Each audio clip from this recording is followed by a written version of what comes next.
سر امریکی وزیر خارجہ مارکو روبیو کی جانب سے یہ کہا گیا ہے کہ ہم امید کر رہے ہیں ایران کے ساتھ معاہدہ طے پا جائے گا. کیا سمجھتے ہیں کس طرح سے دیکھنا چاہیے اس امید کو؟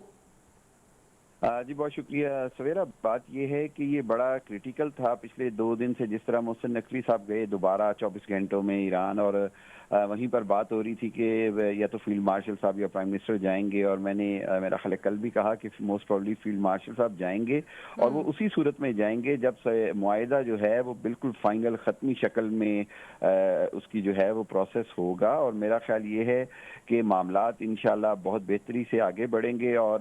امریکہ نے بھی کو بھی لچک دکھانی پڑے گی. اور جہاں تک بات ہے فیلڈ مارشل صاحب کے اس دورے کی، تو میں یہ سمجھتا ہوں کہ امریکن اور پریزیڈنٹ ٹرمپ جو ہیں وہ خود بھی بڑے معترف ہیں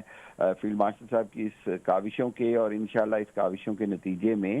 اب نظر آ رہا ہے کہ آبِ ہرمز بھی کھل جائے گی، اور باقی جو معاملات ہیں ایک بار وہ میمورینڈم آف انڈرسٹینڈنگ ایک طے ہو جائے، ایک مفاہمتی یادداشت بن کے ایک معاہدہ اگر تکمیل پا جاتا ہے، تو اس کے بعد میں سمجھتا ہوں کہ بہت ساری باتیں جو ہیں وہ بہرحال مذاکرات سے فائنل سٹیجز پہ چلی جائیں گی. ہمیں ایک بات یاد رکھنی چاہیے کہ صدر اوباما کے دور میں جب جے سی پی او کے جو مذاکرات ہو رہے تھے، آئی اے ای اے کے حوالے سے ایران کے ساتھ مذاکرات تھے، وہ 1.5 سال سے زائد چلتے رہے، اور پھر جا کے معاہدہ جو ہے وہ ختمی شکل میں آیا. تو یہ معاملات اتنے آسان نہیں تھے. پاکستان کی میں سمجھتا ہوں بہترین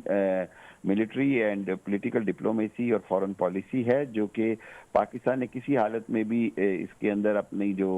کاوشیں ہیں ان کو کم نہیں کیا، اور ایونچولی ہم معاہدے کے بہت قریب ہیں، اور دنیا کو انشاءاللہ جلد بہت بڑی خوشخبری سننے کو ملے گی. مارکو روبیو کے حوالے سے یا پریزیڈنٹ ٹرمپ کے حوالے سے یہی بات ہے کہ کوشش کرنی چاہیے کہ کوئی بھی متنازع بات نہ کی جائے جب معاملات اتنے